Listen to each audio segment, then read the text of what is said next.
내 백성아 들을지어다. 내가 말하리라. 이스라엘아 내가 네게 증언하리라. 나는 하나님 곧 내 하나님이로다. 나는 내 재물 때문에 너를 책망하지는 아니하리니 내 번제가 항상 내 앞에 있음이로다. 내가 내 집에서 숫소나 내 우리에서 순념소를 가져가지 아니하리니 이는 산림의 짐승들과 뭇산의 가축이 다 내 것이며 산의 모든 새들도 내가 아는 것이며 들의 짐승도 내 것임이로다. 내가 가령 줄여도 내게 이르지 아니할 것은 세계와 거기에 충만한 것이 내 것임이로다. 내가 숫소의 고기를 먹으며 염소의 피를 마시겠느냐.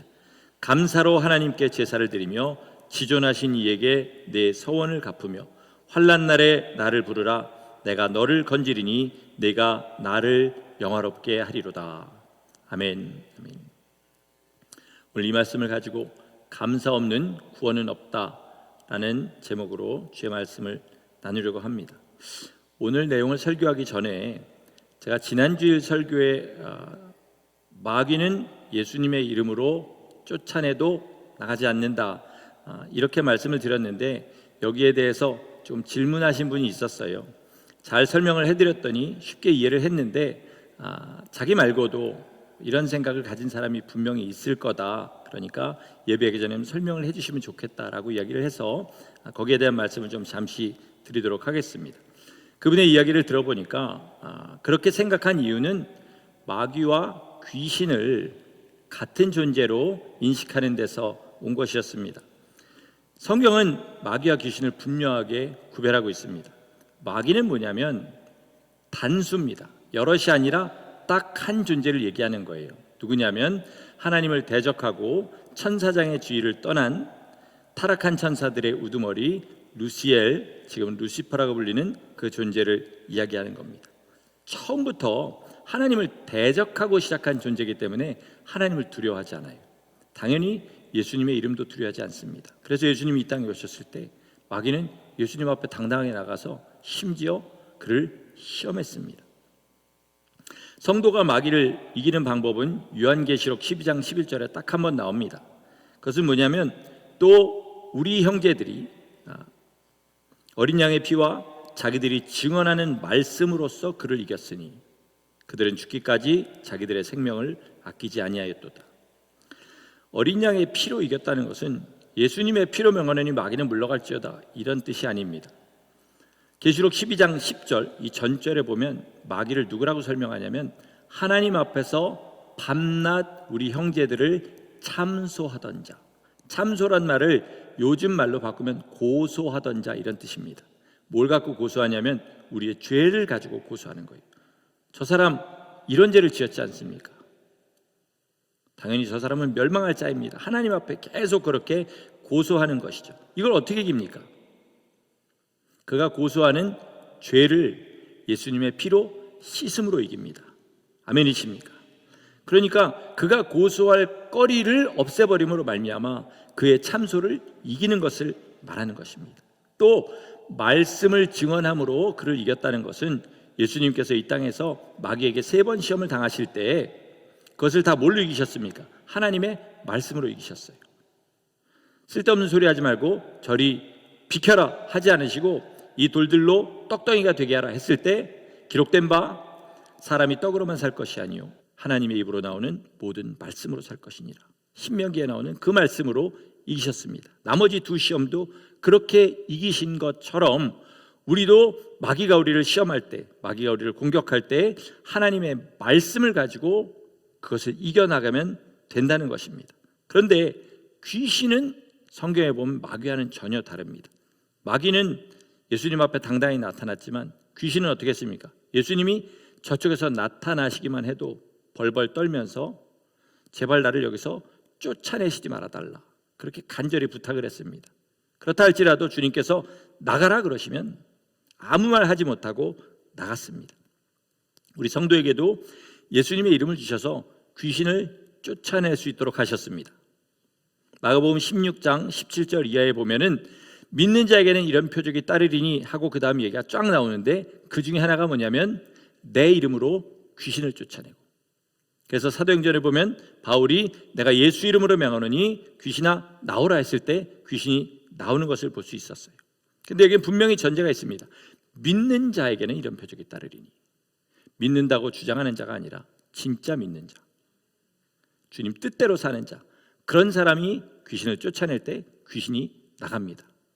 아무나 그런 일을 하면 오히려 봉변을 당합니다. 사도행전 7장에 보면 7장이 아니라 사도행전에 보면 스게와의 7 아들이 한 귀신을 쫓아내려고 갔다가 귀신에게 제압당해가지고 옷이 홀딱 벗겨져서 쫓겨나는 그런 장면이 나오게 됩니다. 여러분, 여기서 중요한 것이 있습니다. 말씀으로 마귀를 물리치던, 예수님의 이름으로 귀신을 쫓아내던 이들은 끝까지 포기하지 않는다는 것입니다. 마귀가 한번 떠나면 다시는 시험하지 않느냐? 그렇지 않습니다. 귀신이 한번 나가면 다시는 들어오지 않느냐? 성경은 오히려 7 귀신을 데리고 들어올 수도 있다, 그렇게 말씀합니다. 그러니까 가장 중요한 것은 뭐냐면 예수님의 이름 붙잡고 십자가를 등에 지고 자기를 부인하면서 이 좁은 길을 끝까지 걸어가는 것입니다. 이것이 승리이고 이것이 끝까지 우리를 붙잡아 줄 겁니다. 다만 성경은 분명히 마귀와 귀신을 구별하고 있고 그들을 대적하는 방법이 다르기 때문에 우리가 이것을 알고 영적인 싸움을 하면 더 효과적으로 싸울 수 있다는 말이지만, 믿음 자체가 주님을 따라가고 십자가의 좁은 길을 걷는 것이 아니라면 어떻게 해도 질 것이기 때문에 가장 중요한 것은 예수님 따라가고 십자가 지고 자기를 부인하는 것인 줄 믿습니다. 여러분, 이 믿음 가지고 영적 싸움에 승리하시기를 예수 이름으로 축원합니다. 오늘은 감사주일을 맞아서 감사에 관한 이야기를 좀 하겠습니다. 감사라는 말을 사전에서 찾아보면 2 가지 의미가 나와요.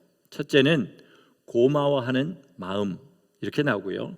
2번째는 고마워하는 마음을 행동으로 표현함, 이렇게 2 가지가 나옵니다. 만약에 누군가에게 감사하는 마음이 있다면 감사하는 이유가 분명히 있습니다.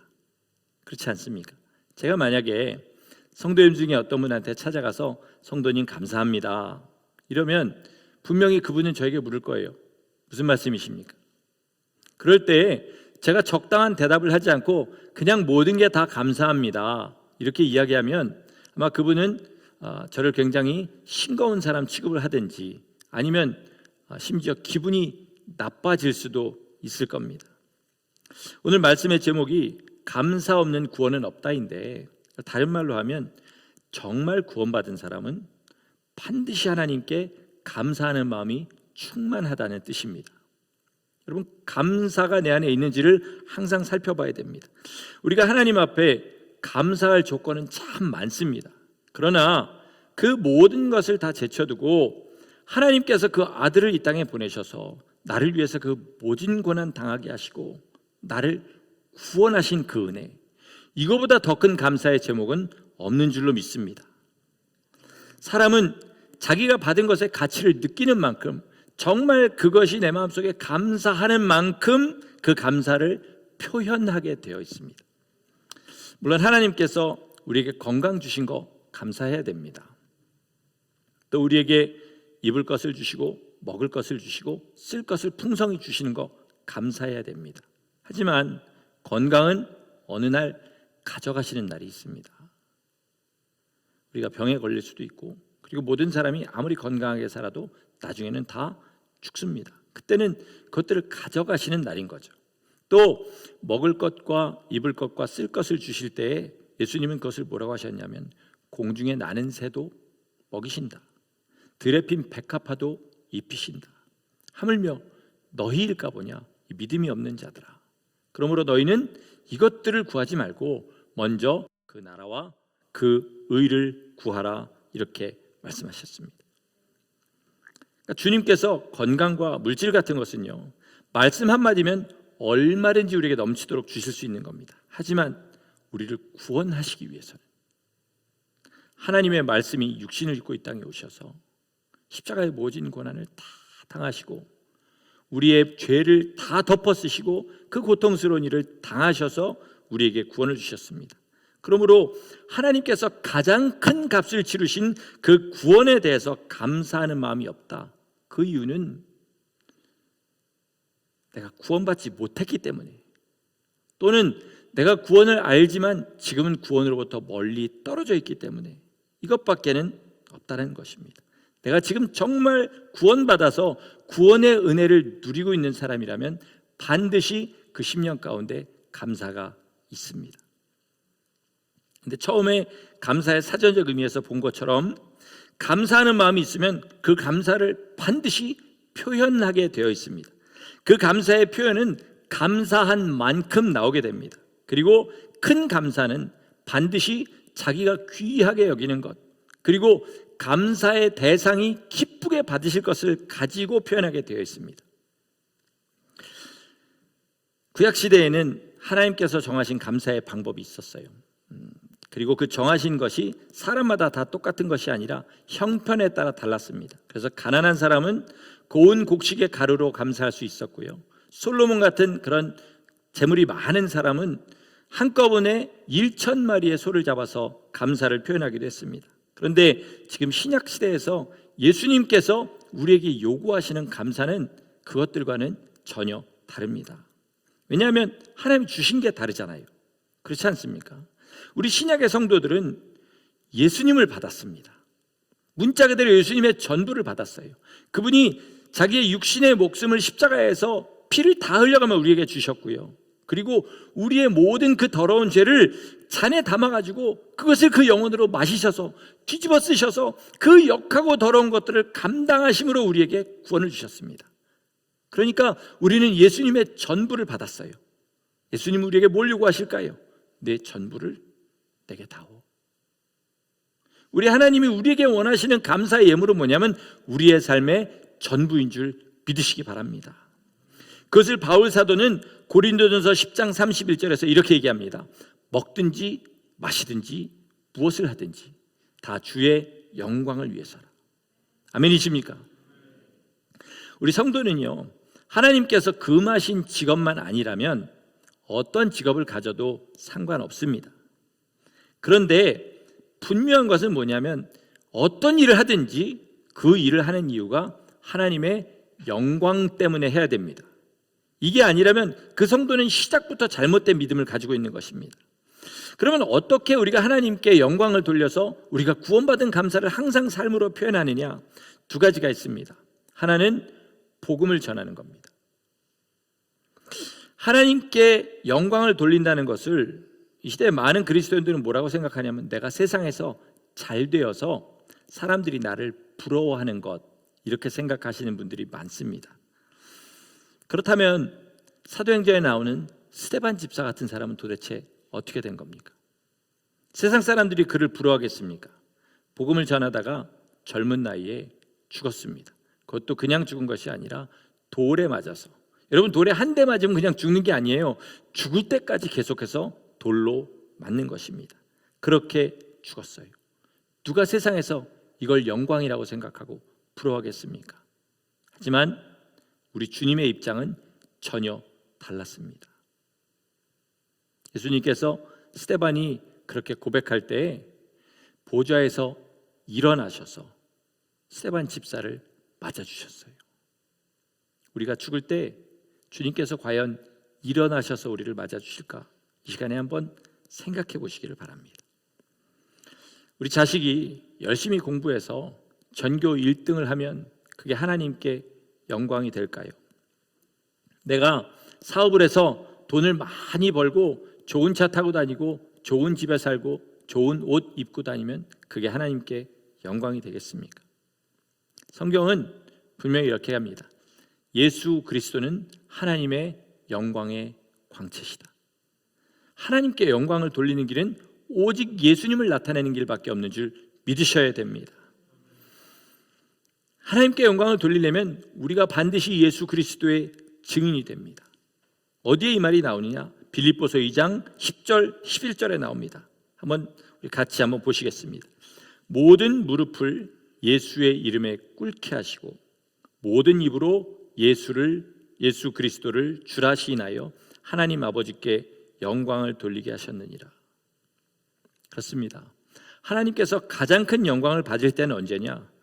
죄인 하나가 아들의 피를 힘입어 그 죄를 씻음받고 그 아들을 주라고 시인하면서 무릎 꿇을 때에 하나님께서 가장 큰 영광을 받으십니다. 지옥 자식이 천국 백성으로 변할 때 하나님이 가장 큰 영광을 받으십니다. 왜 그렇습니까?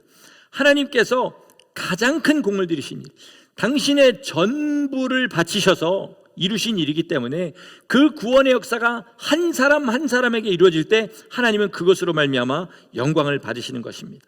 그러므로 성도가 드릴 수 있는 가장 큰 감사의 제사는 뭐냐? 예수 이름에 증인되는 것입니다. 예수 십자가에 증인되는 것입니다. 그것을 위해서 자기의 전부를 내놓을 때 하나님이 그것을 통해서 영광을 받으시는 것입니다. 당연히 거기에 내 삶을 다 내놓은 사람, 자기의 건강과 시간과 재능과 재물을 거기에 다 바치게 되어 있다는 것입니다. 여러분, 공부 잘하는 거 좋은 일입니다. 그러나 공부 잘하는 것 가지고 전도해야 됩니다. 사업해서 돈 많이 버는 거 좋은 일입니다. 그러나 그것을 가지고 주님의 이름의 영광을 나타내고 복음 전하는 일에 사용해야 하나님께서 영광을 받으십니다. 나를 위해 죽으신 주님께서 다른 사람의 영혼도 구원하기를 간절히 원하십니다. 이것을 아는 사람의 감사는 뭐가 돼야 되겠습니까? 복음 전하는 거죠. 영혼 구원하는 겁니다. 이것 외에 다른 방법으로 주님을 기쁘시게 할 것이 없다는 것을 우리는 알아야 됩니다. 이 시간에 자기 안을 한번 잘 들여다보시기 바랍니다. 구원받은 감사가 있으십니까?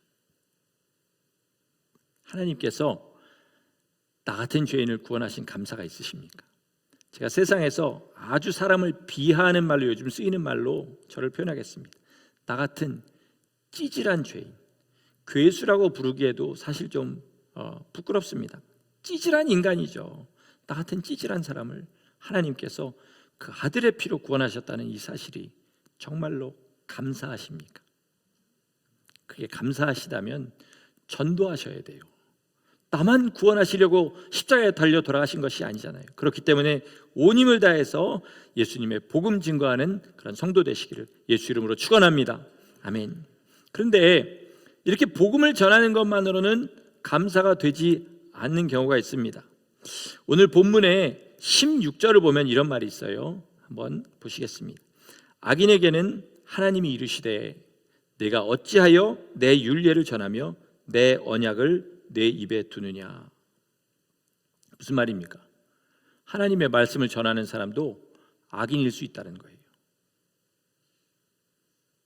이 시대가 그렇지 않습니까? 복음은 말하는데 삶은 악인의 삶을 살아가는 사람이 얼마나 많아요. 제가 처음에 은혜 받았을 때 예수 믿는 사람은, 구원받은 사람은 반드시 예수님의 증인되어야 된다, 이 이야기를 철저하게 배웠어요. 그래서 제가 그때 전도하기 굉장히 좋은 환경에 있었습니다. 학교를 다녔어요. 제가 음대를 다녔는데 한국에서 유학원 유학생들이 너무 많았습니다. 영어를 잘 못해도 얼마든지 전도할 물고기들이 그냥 어항에 가득 차 있는 그런 곳이었어요. 그래서 매일 아침에 학교 갈 때 음대는 이 피아노, 그랜드 피아노 한 대 들어가고 이렇게 한 두어 사람 서 있을 수 있는 공간에 연습실들이 수십 개가 있거든요. 거기서 연습을 사람들이 하고 있는데 그 연습실의 문을 두드려서 오늘도 전도해야 되겠다, 날마다 이 생각을 가지고 갔습니다. 그래서 아내를 이렇게 들여다보고 한국 사람이고 지금 잠깐 연습하다 쉬는 것 같아 보이면 이제 노크를 하고 들어가는 거죠. 그래서 이제 복음을 전하고 예수 믿습니까? 이러고 이제 얘기하는데 그게 날마다 해도 날마다 떨려요. 부끄럽고 힘드는 게 굉장히 많았습니다. 그리고 사람들이 나중에는 저를 싫어하더라고요. 제 얼굴만 보면 저 복도 저쪽에서 이렇게 다른 길로 피해가고 그런 일들이 나중에 있었습니다. 그래도 그런 2년 3년 하고 나니까 어떻게 되냐면 그 중에서 어려운 일을 당하거나 또 특별한 일이 있을 때 저를 찾아오고, 그래서 그 친구들 데리고 교회를 가서 많이 예수님 만나게 하고 또 성령 받게 하는 그런 일들이 있었습니다. 얼핏 들으면 제 자랑 같이 들리시죠? 근데 문제는 그 다음에 있어요. 제가 모르는 게 있었는데, 못 배운 게 있었는데, 그것은 그 인격이 예수님을 닮아야 된다는 것이었어요. 인격이 안 된 상태에서 열심히 전도만 해갖고 사람들을 데려오니까 나중에 남아있는 사람이 별로 없다라는 겁니다. 그 교회에 진짜 열심히 전도하는 분이 있었어요. 1년에 막 몇십 명, 어떤 때는 90명, 100명을 데리고 오는 그런 분이 있었는데 90명, 100명 데리고 오면 90명, 100명 다 나가게 만드는 그런 사람도 있었습니다. 그리고 심한 경우에는 그런 사람들은 다시는 교회 쪽으로 쳐다보지도 보고 싶지도 않게 만드는 그런 사람이 있었어요. 여러분, 이런 일들이 우리 삶에서 일어나서는 안 됩니다. 성경에 보면 빛과 소금이라고 그랬는데요, 빛은 멀리서 보는 거예요. 소금은 뭡니까? 가까이서 맛을 봐야 합니다. 그런데 빛을 보고 왔는데 알고 보니까 그 빛이 가짜 빛이고 소금이 가짜 소금이에요. 맛이 나지 않습니다. 어떻게 합니까? 사람들이 그를 버리고 발로 밟아버린다고 그랬습니다. 예수님을 가장 기쁘시게 하는 건 뭐냐면 내 안이 예수님을 닮아가는 겁니다. 여기가 진짜로 예수님으로 변하는 거예요. 그것을 알고 나니까 성경에 그동안 이해가지 않던 부분들이 이해가는 것이 있었는데, 그건 뭐냐면 천국은 천국이고 지옥은 지옥인데 여기는 어디냐 하는 곳이었어요. 거기가 어디냐면 바깥 어두운 곳입니다. 그 바깥 어두운 곳은요, 가면은 즐거운 것이 아니에요. 슬프고 괴로운 것입니다. 천국의 외곽지대인지 아니면 지옥에서 그나마 편한 곳인지 성경에는 그런 설명이 없습니다만, 어떤 사람들이 갔느냐? 믿지 않는 사람들이 가는 곳이 아니라 믿는 사람들이 가는 곳이었다는 거예요. 주님께서 한 달란트를 맡기신 종이 거기에 갔습니다. 그리고 잔치에 초대받아서 잔치자리까지 갔던 사람이 예복을 입지 않아서 거기에 가게 되었습니다. 거기 가면 어떻게 되느냐?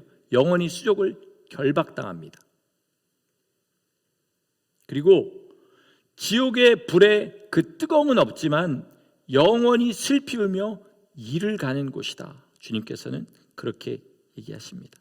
그러니까 천국의 외곽 지역이 아니라 불의 고통만 면한 지옥이라고 보시는 게 합당한 것입니다. 어떤 사람이 거기 가게 되느냐? 방금 말씀드린 대로 마태복음 22장에 천국의 초청을 받아서 갔는데 예복을 입지 않은 사람이 거기에 가게 됩니다. 그럼 그 예복이 어디에 설명되어 있을까요? 요한계시록 19장 7절과 8절에 설명되어 있습니다. 제가 읽겠습니다. 우리가 즐거워하고 크게 기뻐하며 그에게 영광을 돌리세. 어린 양의 혼인 기약이 이르렀고 그의 아내가 자신을 준비하였으므로. 우리 같이 읽겠습니다. 그에게 빛나고 깨끗한 세마포 옷을 입도록 허락하셨으니 이 세마포 옷은 성도들의 옳은 행실이로다 하더라. 뭐가 세마포라고요? 여러분, 이스라엘 사람들에게 세마포 그러면 예복입니다. 이건 공식이니까 왜 세마포가 예복이냐 그렇게 물어보지 마시고요. 세마포가 예복인데 이 예복이 뭐냐면 성도들의 옳은 행실입니다. 옳다 그르다는 내가 판단하는 게 아니에요. 주님이 판단하십니다. 뭘 갖고 판단하셔요? 내가 한 말이 너희를 심판할 것이다. 나더러 주여 주여 하는 자가 천국에 들어갈 것이 아니라 오직 하늘에 계신 내 아버지 뜻대로 하는 자라에 들어갈 것이다. 내가 한 이 말을 듣고 순종하는 사람을 내가 그곳에 드릴 것이다. 말씀하신 그것이 바로 성도의 옳은 행실이에요. 오늘 본문인 시편 50장 23절 말씀, 우리 성경으로 오늘 이걸 마지막으로 읽겠습니다. 제가 읽겠습니다. 잘 들어보세요. 감사로 제사를 드리는 자가 나를 영화롭게 하나니 그의 행위를 옳게 하는 자에게 내가 하나님의 구원을 보이리라. 감사로 제사를 드린 자가 나를 영화롭게 한다. 이건 여러분 많이 들어보셨죠. 근데 그 다음에 나오는 이 말씀은 굉장히 생경하실 겁니다. 그 행위를 옳게 하는 자에게 내가 하나님의 구원을 보이리라. 우리가 감사로 제사를 드릴 때 거기에는 반드시 우리의 행위를 옳게 하는 것이 있어야 됩니다. 옳은 것은 무엇이냐? 예수님처럼 사는 것입니다. 예수님이 하신 말씀대로 사는 것이고 예수 그리스도께서 걸어가신 그 길을 걸어가는 겁니다. 우리의 본성은 주님을 닮은 것이 하나도 없어요. 제가 아까 말씀드린 대로 정말 악하기가 그지없고요, 치사합니다. 악해도 뭐 그냥 크게 악한 게 아니라 찌질하게 악한 것이 우리의 인생이에요. 그래서 그 모든 것을 다 내려놓고 예수님으로 옷 입지 않으면 우린 하나님 앞에 설 수 없다는 것입니다. 이것이 우리의 세마포고 혼인잔치 예복입니다. 이 예복은요, 준비해도 되고 안 해도 되는 것이 절대로 아닙니다. 많은 사람들이 나 구원받았으니까 이 구원이 변하지 않으니까 라고 생각하는데, 주님은 야, 예복 입고 와. 예복 입고 와. 옳은 마음, 옳은 행실 가지고 살다가 내 앞에 와. 그러지 않으면 나는 너를 모른다 할 것이야. 그렇게 이야기하시는 거예요. 내 재산을 다 교회에 바치고 가난한 사람들에게 나눠줘도, 내 삶을 저처럼 목사가 되고 아프리카 오지의 선교사로 힘들게 사역한다 할지라도 내 성품이 예수님처럼 겸손하고 내 성품이 예수님처럼 사랑으로 넘쳐나고 어디 가든지 남을 위해 살아가는 그런 사람이 되지 않는다면 예수님 앞에서도 그 영광에는 들어가지 못한다는 것입니다. 여러분, 제가 이게 지금 겁을 주는 게 아닙니다. 말씀을 강하게 하는 게 절대로 아니에요. 병에 독약이 들었습니다. 그럼 거기다 해골 그림 그려놓고 이거 먹으면 죽는다라고 써놓은 게 겁주는 겁니까? 아니잖아요. 그죠? 그러니까 저는 성경에 주님이 하신 말씀을 하는 거니까 이게 설교를 무리하게 강하게 하는 것이 아니라는 것을 좀 알아주시면 좋겠습니다. 어떤 목사님이 설교라는 행위에 대해서 이렇게 얘기했습니다. 설교는 살아계신 하나님과 죽어가는 세상 사이에서 외롭게 부르짖는 소리다. 이렇게 이야기했습니다. 이 설교의 결과는요, 여러분이 아멘을 크게 하느냐 안 하느냐에 달려있는 것이 아닙니다. 저한테 와가지고 목사님 오늘 설교에 은혜 받았습니다 라고 하는 데 있는 것이 아니에요. 설교를 듣고 주의 말씀을 듣고 그 마지막이 주님 앞에 갈 수 있는 사람이 되느냐, 아니면 여전히 주님 앞에 설 수 없는 사람으로 있느냐, 이것이 바로 설교의 마지막 결과인 것입니다. 몇 년 후에 우리 중에 어떤 분이 벼락부자가 돼 있을 수도 있어요. 또 세상 사람들이 잘 아는 유명한 사람들이 되어 있을 수도 있습니다. 또 저도 어디 뉴스에 나가는, 나쁜 일로 말고 좋은 일로 나가는 그런 목사가 되어 있을 수도 있어요. 그러나 어떤 길을 걸어가든지 마지막 종착역은 딱 두 개입니다. 천국, 아니면 바깥 어두운 곳을 포함한 지옥, 둘 중에 하나라는 사실을 우린 분명하게 알아야 됩니다. 예수님의 십자가의 공로를 믿으시면 큰 소리로 아멘 하시기 바랍니다. 여러분, 그 믿음을 끝까지 붙잡으셔야 돼요. 그것을 붙잡고 산다는 증거가 무엇이냐? 감사하는 것이고요. 감사한다는 증거가 무엇이냐? 예수님을 닮아가고 예수님의 이름을 끝까지 증거하는 삶을 사는데 내 모든 것을 다하는 것입니다. 이것만이 하나님이 바라시는 감사라는 사실을 아시기 바랍니다. 여러분, 이렇게 감사 주일날라서 특별한 헌금을 주님 앞에 드리는 것, 이것도 감사의 표현인 건 맞습니다만, 그러나 그것은 극히 일부에 불과할 뿐이고, 내가 예수님을 닮아서 예수님의 증인되는 것, 이것 외에는 하나님 앞에 진실한 감사가 없다는 사실을 아시고 하나님 앞에 내 삶을 들여서 감사로 나가는 성도가 되시기를 간절히 부탁드립니다. 말씀을 마치겠습니다. 제가 처음 은혜 받은 교회 목사님은요, 이런 말을 참 많이 하셨어요. 내가 구원받은 사실이 자다가 일어나도 감사하다. 자다가 일어나면 문자 그대로 비몽사몽입니다. 아무 생각 안 나요. 저 케냐 가서 일주일 동안 눈을 딱 떠서 정말 문자 그대로 나는 누구? 여긴 어디? 이렇게 항상 생각을 했어요. 그런데 여러분 있지 않습니까? 진짜로 좋은 일이 생기면, 내가 정말로 행복한 일이 생기면요, 자다가 눈을 떠도 행복합니다. 그러면 예수님이 나를 사랑하셔서 십자가로 나를 구원하시고 오늘도 나같이 찌질한 죄인을 주님께서 용서해 주시고 여전히 천국의 길이 내 앞에 있고 십자가 보혈이 내게 떨어지고 있다는 사실을 안다면 자다가 일어나도 감사하지 않겠습니까? 여러분, 감사했더니 그 다음에 또 이런 좋은 일이 일어나더라, 이런 간증이 많은데 저는 그렇게 생각합니다. 정말 감사하다면 더 이상 바라는 것이 없어야 됩니다. 죄인이 오직 은혜로 구원받아서 영원한 천국을 소망하게 된 것 외에 더 바랄 것이 뭐가 있겠습니까? 설사 더 주신다 할지라도 내가 이미 받은 게 너무 귀한데 그거보다 더 주시는 것을 바라보고 어떻게 그것을 위해서 살겠습니까? 여러분, 내게 구원받은 은혜만 여전히 내 안에 그대로 있다면 이거보다 더 큰 감사, 이거보다 더 큰 은혜는 없는 줄 믿으시기 바랍니다. 이러면 일평생 하나님 앞에 감사만 표현하게 됩니다. 날마다 사는 순간이 행복하고 주님 앞에 내 삶이 가난하든지 부하든지 건강하든지 병들었든지 감사와 찬양으로 나가게 되는 그런 성도가 되는 것입니다. 여러분, 구원이 진짜 감사하다면 날마다 복음 전하시기 바랍니다. 날마다 예수님 이름을 믿고 예수님처럼 살기를 기도하며 주님 앞에 나가시기를 바랍니다. 그 감사의 제사를 우리 주님이 받으십니다. 감사 없는 구원은 절대로 없습니다. 감사의 제사로 하나님을 영화롭게 하는 진짜 구원받은 성도 되시기를 예수님의 이름으로 간절히 축원합니다. 아멘.